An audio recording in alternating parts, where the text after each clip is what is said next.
여호수아 23장과 24장은 여호수아의 고별 설교지요. 그 내용은 간단하게 두 가지로 정리할 수가 있습니다. 첫 번째는 믿음으로 정복하고 정착하며 살아라 이겁니다. 모든 걸 다 이뤄놨으니까, 이제 모든 준비는 다 됐으니까 너희들이 믿음으로 정복하고 믿음으로 정착하면서 하나님이 주신 축복을 누리면서 살아라. 이것이 메시지예요. 두 번째 메시지는 뭐냐면요, 오직 여호와만 섬겨라. 절대로 세상에 빠지지 말고 가나안에 물들지 말고 오직 하나님만 잘 섬겨라. 그 내용입니다. 자, 이런데 이렇게 여호수아가 죽고 나서, 그리고 그 세대 사람들, 하나님을 경험한 사람들이 다 죽고 나서 그 다음에 일어난 세대들이 하나님을 섬기질 않습니다. 그래서 사사기는 약 350년간의 역사를 다루고 있습니다만은 특별히 6가지의 순환 패턴을 보여주고 있습니다. 첫 번째는 범죄합니다. 그리고 범죄하니까 징계를 받잖아요. 징계를 받으면 하나님 앞에 너무 고통스러우니까 기도합니다.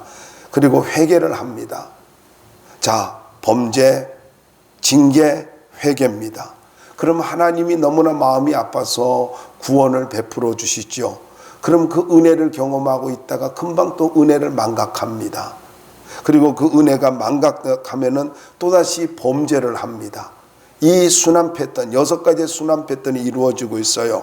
범죄, 징계, 회개, 구원, 망각, 다시 범죄. 이 6가지의 순환 패턴이 이루어지고 있습니다. 그런데 여기서 중요한 것은 이겁니다. 이스라엘 백성들이 범죄하고 나서 하나님 앞에 눈물로 기도합니다. 그럼 하나님이 그게 너무 마음이 아파가지고, 바로 이 부분이에요.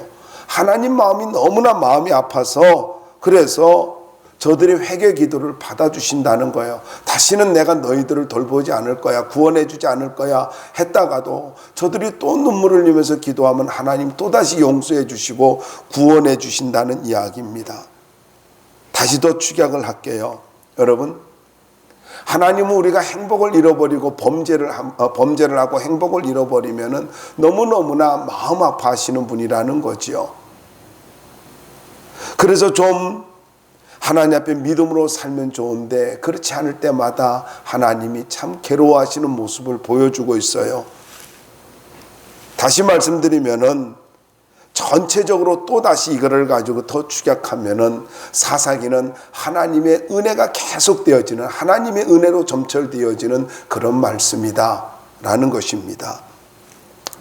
자, 이 말씀을 통해서 우리는 먼저 생각해야 될 것이 영적 지도자의 필요성을 좀 생각해 봅시다. 여러분, 왜 이스라엘 백성들에게 영적 지도자가 필요했을까요? 왜 사사가 필요했을까요? 왜 선지자가 필요했을까요? 그것은 6절로부터 9절까지 말씀을 보면은 신앙의 좋은 모델을 보여주기 위해서다라는 것입니다. 신앙의 좋은 모델 때문에요. 여기 6절에 보면은 보네메라는 말씀이 있죠. 이거는 파견하다라는 말입니다. 그러니까 이스라엘 백성들이 가나안을 가지고 점령하지를 않고 있는 거예요. 다 기업 분배가 끝났습니다. 그런데 점령을 하러 가지 않는 거예요. 믿음으로 도전하지 않는 거예요. 그러니까 여기 이 말이 무슨 말이냐면, 보내매라는 말은요, 강력하게 촉구하는 말이에요. 빨리 가서 너희들이 믿음으로 도전해가지고 하나님이 허락한 것을 누려라 이겁니다. 그래서 이 강력하게 이게 파견하는 그런 말씀이거든요. 그런데 이렇게 말을 듣고 순종하는 사람들은 모두 다 기업을 누립니다. 하나님 주신 기업을 가지고 온전하게 누리지만은, 그런데 그렇지 않은 사람들은 그 기업을 누리지 못해요. 근데 언제까지 이렇게 순종을 했냐면은 여호수아와 하나님의 그 놀라운 일들을 경험한 사람들이 살아있는 동안, 다시 말씀드리면요, 믿음의 모델을 보여준, 믿음의 어떤 그런 영향력을 준, 믿음을, 하나님을 경험하고 믿음의 영향력을 준 그 사람들까지만 저들이 순종을 하고 그 다음에는 다시 죄를 졌다라는 거예요. 이게 7절 말씀을 보자고요. 한번 잘 보여주고 있는데 7절 볼까요? 시작. 백성이 여호수아가 사는 날 동안과 여호수아 뒤에 생존한 장로들 곧 여호와께서 이스라엘을 위하여 행하신 모든 큰 일을 본 자들이 사는 날 동안에 섬겼더라. 자, 여기 이 본문에는 모든이라는 말이 한 번이 나옵니다만은 히브리어 성경에는 3번 나오고 있습니다. 무슨 말이냐면은 여호수아가 사는 모든 날, 거기에 모든이 들어가요. 그리고 장로들이 사는 모든 날, 거기도 모든 날이 들어가고 모든이 들어가고, 그리고 하나님이 행하신 모든 일. 그래서 히브리어 성경에는 이 모든이 3번이 들어가고 있습니다. 다시 말씀드리면은 영적인 이런 영향력을 주었던 사람들, 강력한 믿음의 사람들이 있었을 그때까지 저들이 하나님을 섬겼다, 이런 이야기인 겁니다. 여러분, 영적인 모델을 주시는 이유가 뭐라고요? 영적인 모델을 주신 이유는요, 하나님께서 보여주신 그 모든, 또 들려주신 모든 말씀을 가지고 신앙생활의 구체화를 시키기 위해서입니다. 그러니까 이렇게 믿음으로 사는 거야 보여주기 위해서, 말씀이 생활 속에 구체화되도록 하기 위해서 영적인 모델을 보여주고 있다라는 것입니다. 뿐만 아니라 두 번째로는 간단해요. 모델을 보여주신 이유는 저들을 붙들어주기 위함입니다. 저들의 인생을, 그리고 삶을 붙들어주기 위함이다라는 것입니다. 영적인 지도자의 눈물과 사랑으로 또 기도로 말미암아 이스라엘 백성들이 흔들리지 아니하고 믿음으로 잘 살 수 있도록 영적 모델을 보여주신 거거든요. 조금 더 다시 설명을 하면은 여호수아가 110살까지 살았지 않습니까? 근데 그 시대 사람들이 다 이제 또 죽었어요. 그런데 그 다음 세대가 일어났을 때에 성경은 뭐라고 말하고 있냐면은 여호와를 알지 못하였다, 이렇게 말하고 있어요. 여러분 10절 한번 읽어보자고요. 10절 말씀 한번 보도록 하겠습니다. 함께 읽어볼까요? 10절 시작. 그 세대의 사람도 다 그 조상들에게로 돌아갔고 그 후에 일어난 다른 세대는 여호와를 알지 못하며 여호와께서 이스라엘을 위하여 행하신 일도 알지 못하였더라. 자, 여러분, 너무나 가슴 아픈 일 아닙니까? 아버지 세대가, 여기 알지 못하였다라는 말이 무슨 말입니까? 아버지 세대의 하나님을 몰랐다는 이야기예요. 뿐만 아니라 자기 세대의 하나님도 몰랐다는 이야기입니다. 아버지 세대의 하나님도 모르고 자기 세대의 하나님도 몰랐다는 이런 이야기입니다. 다시 말씀드리면 하나님을 전혀 모르고 살았다는 거예요. 어떻게 이런 일이 있을 수 있느냐는 거예요. 근데 성경은 뭐라고 말씀하고 있냐면 호세아서 6장 3절에 보면은 그러므로 우리가 여호와를 알자, 힘써 여호와를 알자라고 말씀하고 있어요. 호세아 선지자가 강력하게 요청하는 말이 무슨 말입니까? 하나님을 힘써 알아야 된다는 거예요. 근데 하나님을 힘써 알아낸다는 것이 그냥 가만히 있으면 알아지나요? 하나님은 그냥 가만히 있으면 알아지는 분이 아니라는 것입니다. 영적 훈련을 통해서 알아질 수 있고 영적인 모델을 통해서 알아질 수 있는 거예요. 하나님을 그냥 아는 거 아니에요. 주일날 한번 예배드리고 알아지는 거 아니에요.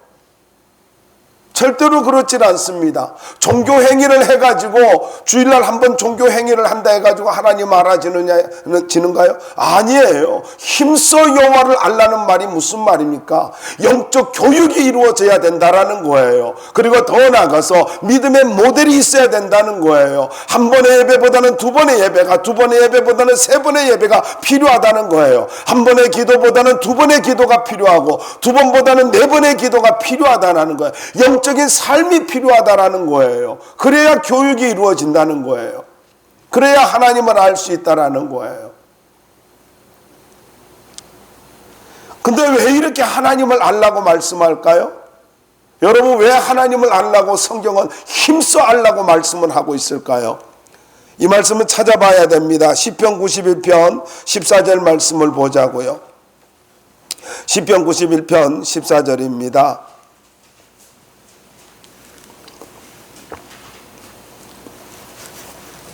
함께 읽어볼까요? 시작. 하나님이 이르시되 그가 나를 사랑한즉 내가 그를 건지리라. 그가 내 이름을 안즉 내가 그를 높이리라. 할렐루야. 여러분, 이 말씀 보세요. 마지막 부분에 있는 말씀을 보세요. 그가 내 이름을 안즉 내가 그를 높이리라. 무슨 말입니까? 하나님을 알 때 하나님이 그의 인생을 높여주신대요. 다르게 말씀드리면 무슨 말이에요? 인생을 바꿔주신다는 이야기예요. 인생을 존귀하게 만들어주신다는 거예요. 높여주신대요. 다른 사람과 다른 인생으로 만들어주신대요. 언제요? 내 능력으로요? 내 학문으로요? 내 스펙으로요? 아니라는 거예요. 하나님을 알아갈 때 하나님께서 그렇게 만들어주신대요. 많은 사람들이 인생이 달라지길 원합니다. 새로운 인생을 살길 원하고, 보다 더 행복한 인생을 살길 원하고, 보다 더 존귀한 인생을 살기를 원합니다. 그런데 그게 스펙으로 되는 게 아니라는 거예요.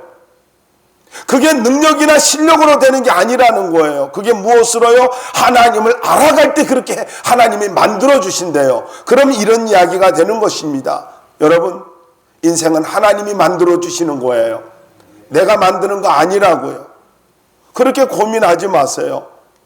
밤잠을 못 자면 인생에 대해서 고민하지 마십시오. 그렇게 고민할 시간이 있으면 하나님을 알아가시기 바랍니다.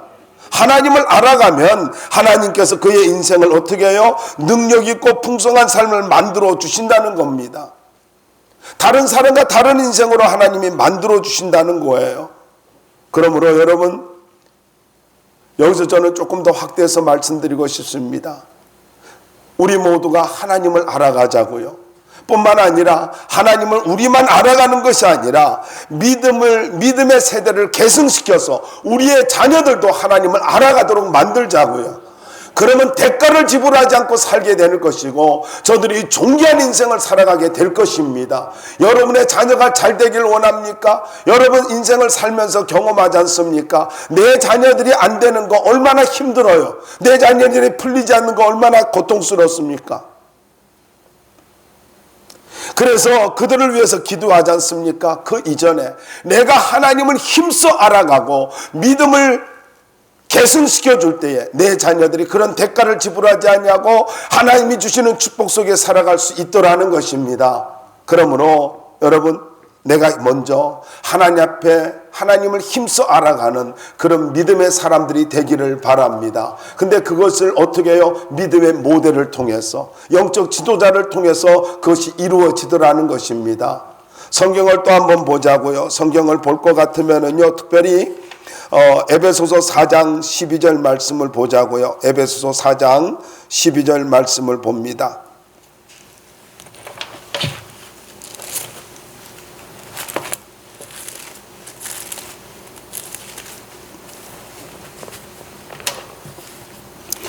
사장 12절 말씀 읽어볼까요? 시작. 이는 성도를 온전하게 하여 봉사의 일을 하게 하며 그리스도의 몸을 세우려 하심이라. 무슨 말씀입니까? 하나님께서 사도로, 선지자로, 복음 전하는 자로, 어떤 사람은 목사와 교사로 삼으셨으니 이는 하나님께서 교회에 은사를 주시고 직분을 주신 이유가 뭐라고요? 다시 말씀드리면은요, 목사나 사도나 선지자나 복음 전하는 자, 교사가 뭐라는 겁니까? 하나님의 은사라는 거예요. 하나님의 선물이라는 거예요. 그 선물을 주신 이유가 뭐라고요? 이는 성도를 온전하게 하여 봉사일을 하게 하며 그리스도의 몸을 세우려 하심이라. 여러분, 간단하게 정리하면 이렇습니다. 영적인 리더는 누구냐? 영적인 리더는 하나님의 선물이라는 거예요. 하나님의 선물을 주신 하나님께서 이런 영적인 리더를 선물로 주신 이유가 뭐라고요? 나를 온전하게, 나를 성숙시키기 위함이고 하나님을 잘 섬기도록 하기 위함이고 더 나아가서 그리스도의 몸된 교회를 세우기 위함이래요. 몸된 교회를. 그러면 간단하게 이야기할 수가 있습니다. 영적 지도자가 뭐라고요? 선물이에요. 누구를 위한 선물이에요? 나를 위한 선물이라 라는 것입니다. 더 나아가서 여러분 16절로부터 19절까지 말씀을 보면은 영적 지도자는 이스라엘 백성들을 위해서라는 것을 보여주고 있어요. 18절 말씀을 보자고요. 18절 말씀 보면은 함께 읽어볼까요? 시작. 여호와께서 그들을 위하여 사사들을 세우실 때에는 그 사사와 함께 하셨고 그 사사가 사는 날 동안에는 여호와께서 그들을 대적의 손에서 구원하셨으니 이는 그들이 대적에게 압박과 괴롭게 함을 받아 슬피 부르짖음으로 여호와께서 뜻을 돌이켰으며. 여러분, 이 말씀에 보면 여호와께서 그들을 위하여 사사를 세우실 때에 무슨 말입니까? 저들이 너무나 고통스러워서 하나님 앞에 간절하게 부르짖을 때에 하나님이 사사를 주셨다는 것입니다. 이유가 뭡니까? 이스라엘 백성들을 위해서. 이스라엘 백성들을 위해서. 조금 협의적으로 이야기하면 기도하는 자들을 위해서 하나님이 영적 지도자를 주셨대요. 그런 여기 슬피 부르짖음으로 라는 말이 나오잖아요. 이 말은 성경에서 4번 나옵니다.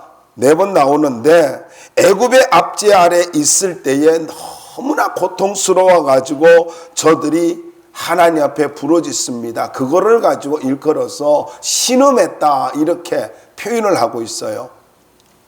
그러니까 슬피 부르짖음이라고 하는 단어는 무슨 말이냐면은 신음이라는 거예요.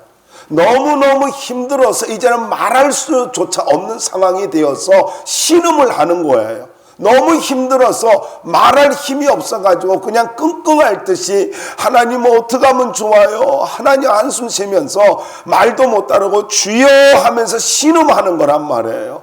그런데 하나님이 그 신음을 들어주셨대요. 여러분, 우리가 찬송을 부르지 않습니까? 잠시 후에 부르겠습니다만 우리의 신음에도 응답하시는 하나님, 그 신음에도 응답하시는 말이 이 말인 것입니다.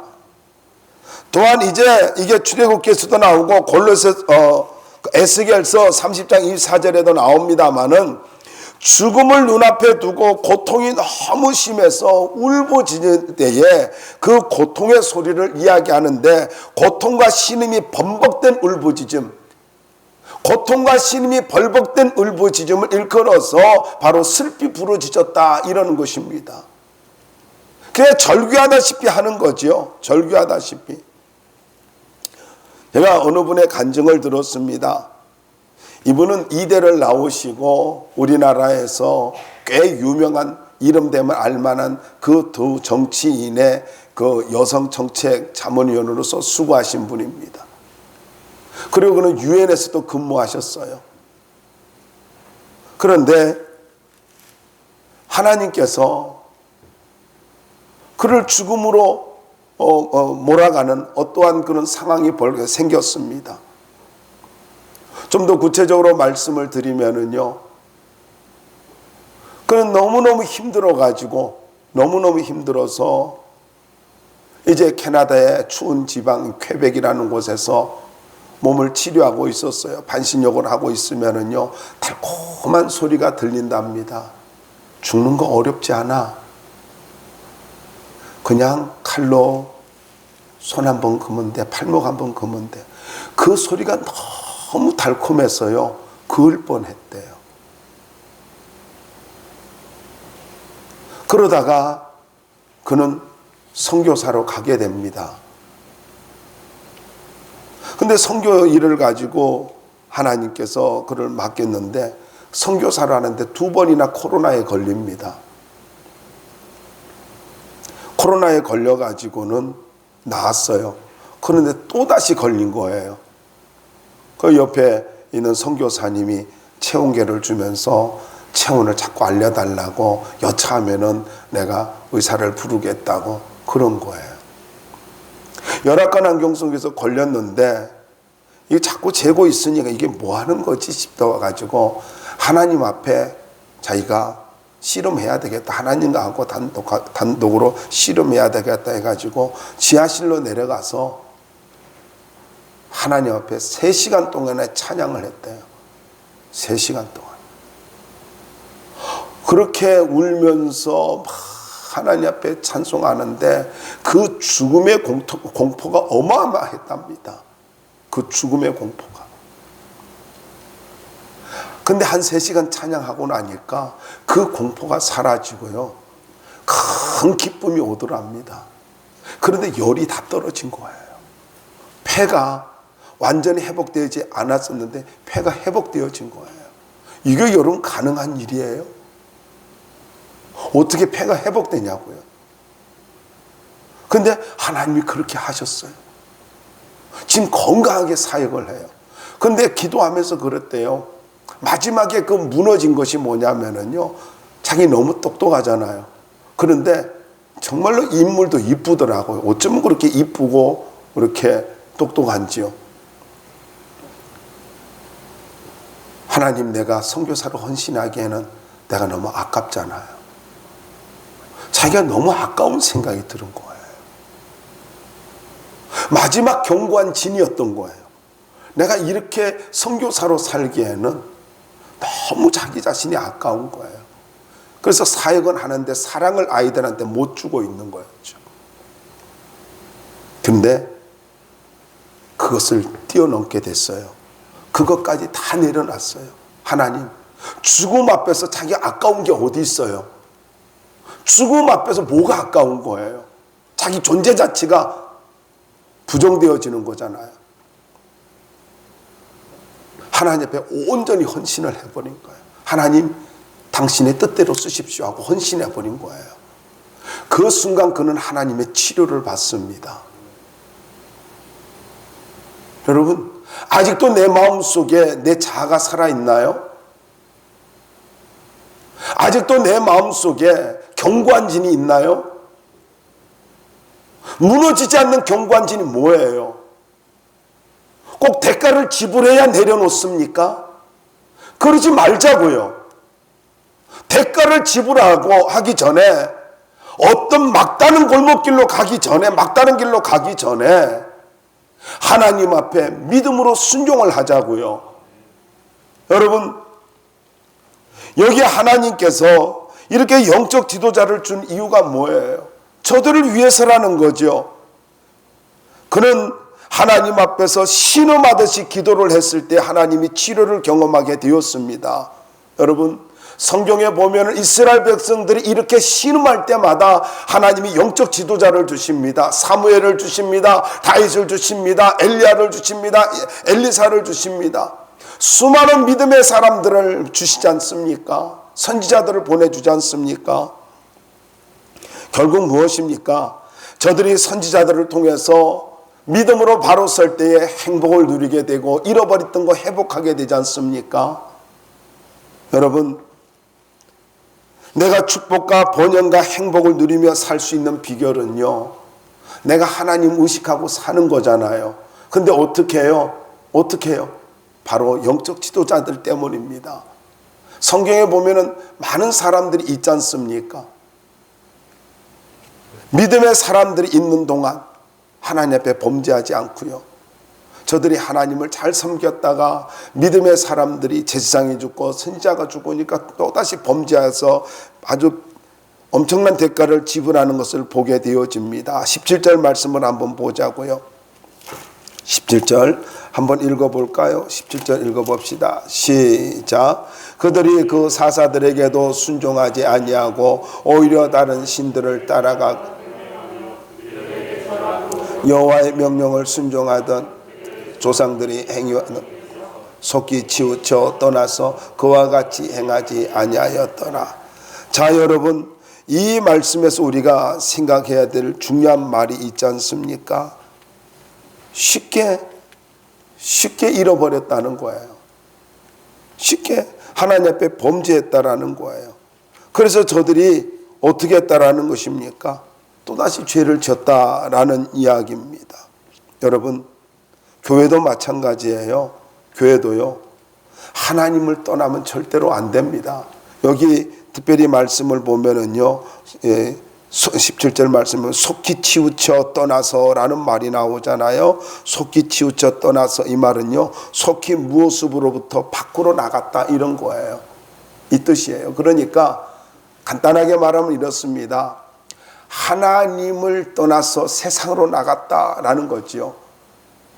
사도 바울의 그 사역 속에도 대만은 세상을 사랑하여 데살로니가로 갔고, 여러분, 자꾸 내가 세속적으로 빠져가는 어떤 것이 있습니까? 근데 신기한 건요, 내가 세속적으로 빠져가고 있는데 나는 안 빠지고 있다라고 생각하고 있는 거예요. 이게 심각한 거예요. 그러다가 나중에는 뭐라고 말하는 줄 아십니까? 언젠가는 돌아갈 거야 라고 합니다. 그 위험지대에 있는 거예요. 위험지대에.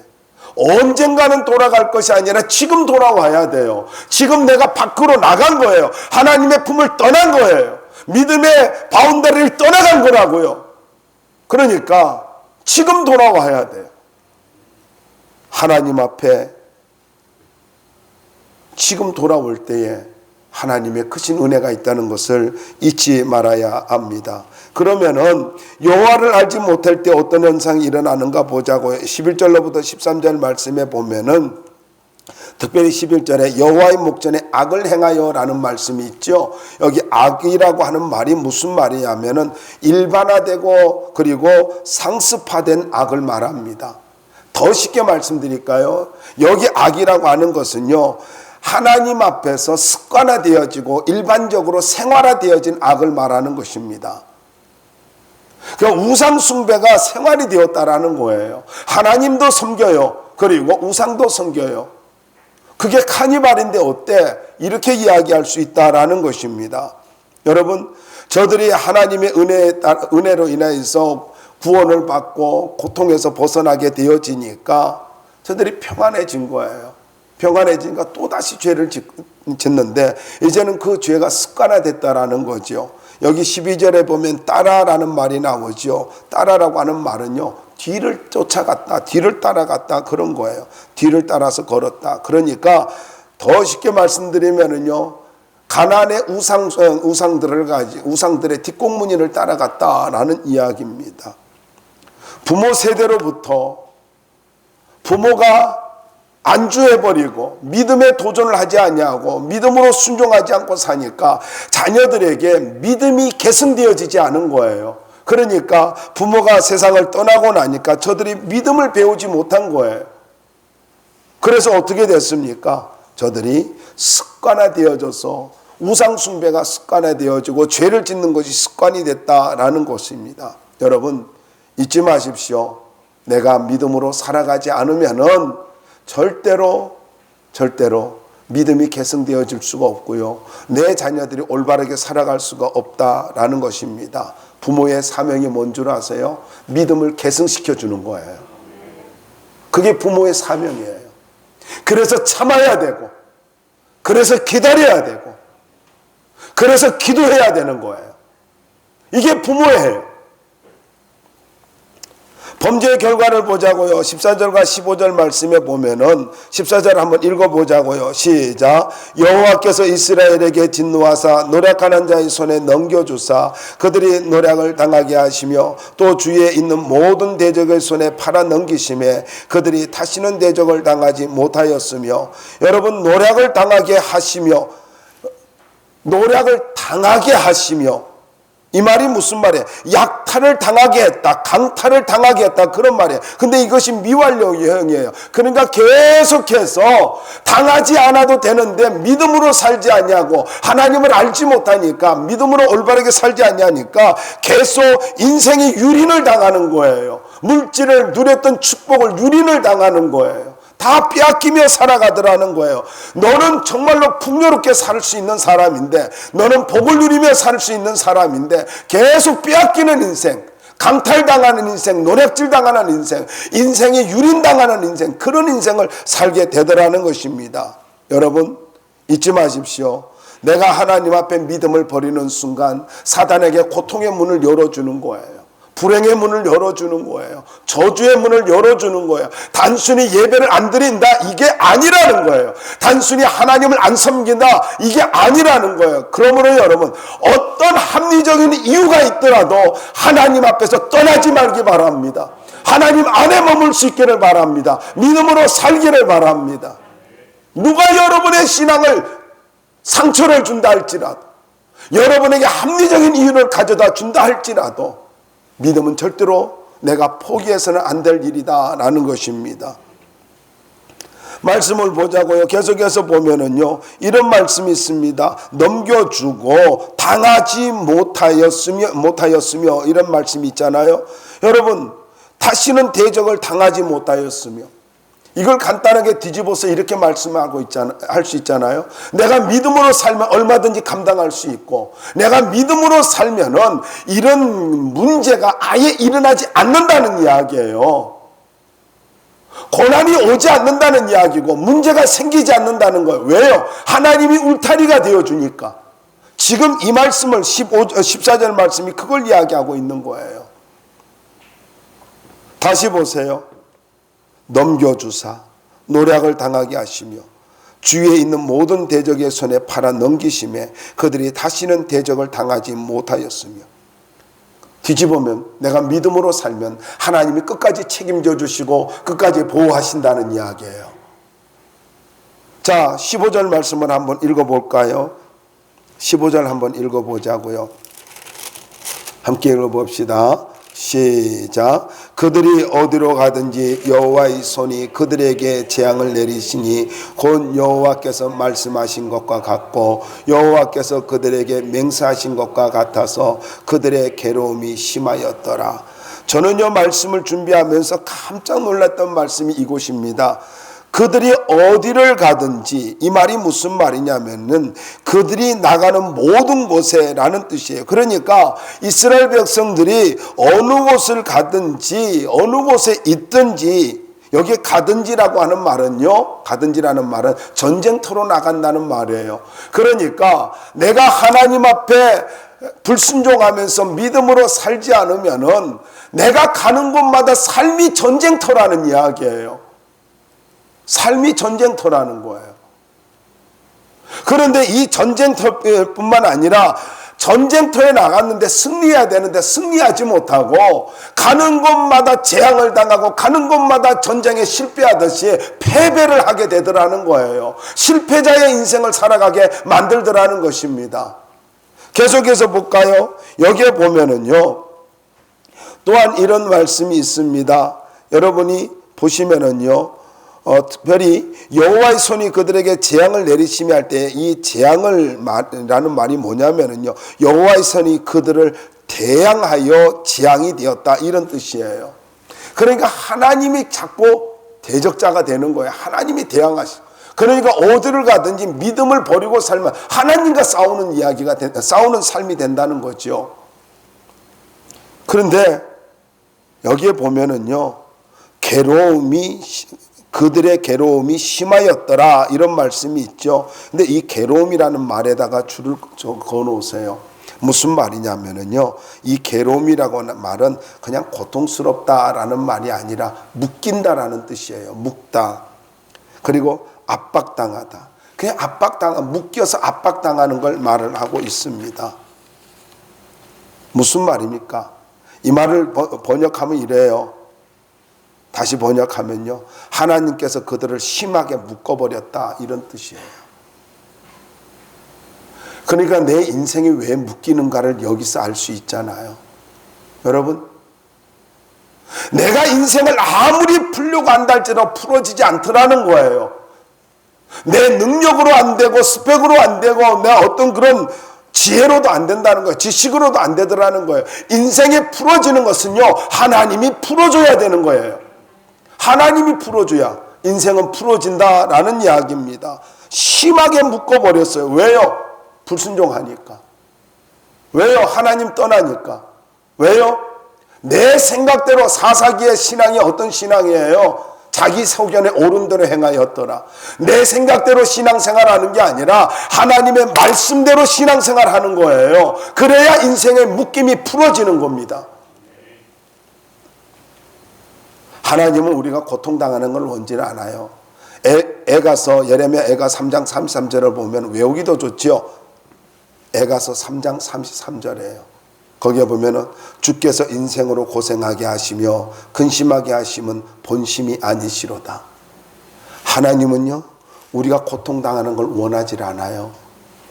우리가 풍요로운 삶을 하나님 안에서 정말로 풍성하고 행복한 삶을 살기를 원하십니다. 비참하게 사는 거 하나님 원하지 않아요. 그러므로 여러분 믿음으로 선포합니다. 이 시간 여러분의 믿음의 결단을 하는 순간, 나 이제부터 믿음으로 살 거야 하는 순간 여러분의 모든 묶임이 풀어지길 주의 이름으로 축원합니다. 마지막입니다. 20절로부터 23절 말씀에 보면은 그러면 하나님께서 가나안 족속을 남겨뒀다라고 이야기하는데, 다르게 말하면 축복을 남겨준 거예요. 축복을 남겨준 이유가 뭐냐라는 거죠. 여러분 21절 말씀을 보시기 바랍니다. 21절 한번 2절로 넘어가 보자고. 22절 함께 읽어봅시다. 시작. 이는 이스라엘이 그들의 조상들이 지킨 것 같이 나 여호와의 도를 지켜 아니하나 그들을 시험하려 함이라 하시니라. 자, 하나님이 축복을 남겨두신 이유, 다르게는 가나안 족속을 남겨두신 이유, 여러분 정복할 땅을 남겨두신 이유, 다 기업은 분배했지만 믿음으로 정복해야 될 땅들이었잖아요. 다르게 말하면은 나머지 가나안 지역을 남겨두신 이유, 축복을 남겨두신 이유가 뭐냐? 오늘 말씀에 보면은 그들을 시험하려 함이라. 무슨 말입니까? 믿음을 보기 위함이라 이 말이에요. 그러면 아주 간단한 것입니다. 여러분 축복을 남겨두신 이유는 나의 믿음을 보기 위함이다라는 거예요. 그러면 이렇게 정리할 수 있지 않습니까? 내가 믿음을 보이기만 하면은, 내가 믿음으로 살기만 하면은 하나님이 허락한 그 축복, 하나님이 남겨둔 축복, 하나님이 우리에게 주신다는 이야기예요. 믿음의 문제라는 거예요. 인생의 행복은 믿음의 문제라는 거예요. 하나님의 축복은 믿음의 문제라는 거예요. 믿음만 보여주면 돼요. 템프테이션이 아니라는 거예요. 테스트예요. 하나님 앞에 믿음만 증명되어지면은 하나님이 얼마든지 우리에게 허락한 축복을 다 주신다는 이야기입니다. 여러분, 그럼 어떻게 살아야 될까요? 23절 읽으면서 마무리해 보자고요. 23절 읽어볼까요? 시작. 여호와께서 그 이방 민족들을 머물러 두사 그들을 속히 쫓아내지 아니하셨으며 여호와 수아의 손에 넘겨주지 아니하셨더라. 무슨 말이가 넘겨줄 수 있었는데 믿음 때문에 안 넘겨줬대요. 그러니까 여호수아와 함께, 믿음의 모델인 여호수아와 함께 가나안을 다 정복했어요. 기반을 만들어줬어요. 축복의 기반을 만들어줬고, 그리고 기업을 분배해줬어요. 그런데 다 넘겨주시지 않은 것은요, 나의 믿음이 보여져야 된다라는 거예요. 공동체의 믿음이 아니라 이제는 나의 믿음이 보여져야 된다라는 거예요. 축복을 누리길 원해요. 목사의 그 말씀을 듣고, 목사가 들려준 하나님 말씀을 듣고, 또 목사의 말로 오해하지 말고 하나님의 말씀을 듣고 이제 믿음의 길을 걸어왔어요. 공동체의 축복을 누렸어요. 전체적인 축복을 가지고 누렸어요. 그림도 그려졌어요. 비전도 가졌어요. 그런데 이제는 그 비전이 성취되어지려면 어떻게 해야 된다고요? 나의 믿음이 보여져야 한다는 거예요. 마지막 마침표는요, 나의 믿음이라는 이야기입니다. 나의 믿음이에요. 부모의 믿음도 아니에요. 나의 믿음입니다. 여러분, 남겨진 축복은 나의 믿음이 증명되어질 때에 내 것이 될 수가 있는 것입니다. 천국은 침노하는 자의 것이고 축복은 개인적인 것입니다. 말씀 마무리하겠습니다. 하나님은 나의 믿음만 보여지면 모든 축복을 다 허락해 주십니다.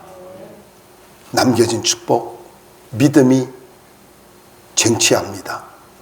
이걸 잊지 마시고 믿음을 증명하면서 살아가는, 그래서 축복을 누리며 살아가는 주의 종들이 되기를 주의 이름으로 축원합니다.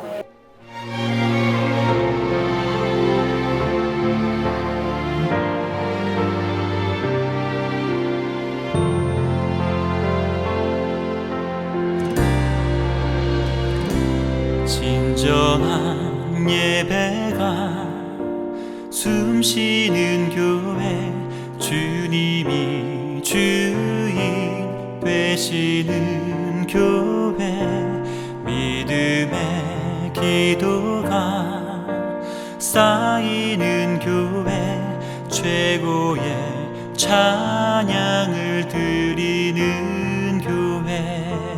말씀이 살아 움직이는 교회, 성도의 사랑이 넘치는 교회, 섬김과 헌신이 기쁨이 되어 열매 맺는 아름다운 교회. 주님의 마음 닮아서 이웃을 사랑하는 교회, 주님의 영광을 위해서 빛 되신 주님 전하는 교회. 사랑의 불꽃이 활짝 피어나 날마다 사랑에 빠지는 교회.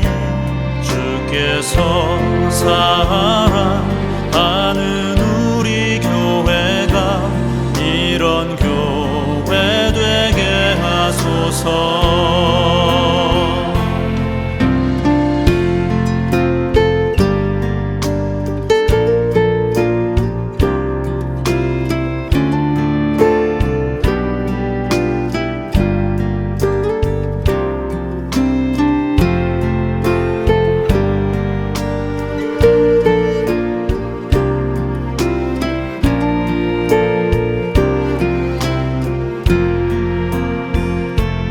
말씀이 살아 움직이는 교회, 성도의 사랑이 넘치는 교회, 섬김과 헌신이 기쁨이 되어 열매 맺는 아름다운 교회.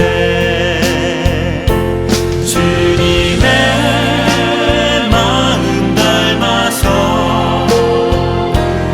이웃을 사랑하는 교회, 주님의 영광을 위해서 빛 되신 주님 전하는 교회. 주께서 사랑하는 우리 교회가 이런 교회 되게 하소서. 주님의 마음 닮아서 이웃을 사랑하는 교회, 주님의 영광을 위해서 빛 되신 주님 전하는 교회. 사랑의 불꽃이 활짝 피어나 날마다 사랑에 빠지는 교회. 주께서 사랑하는 우리 교회가 이런 교회 되게 하소서. 주께서 사랑하는 우리 교회가 이런 교회 되게 하소서. 이런 교회 되게 하소서. 이런 교회 되게 하소서.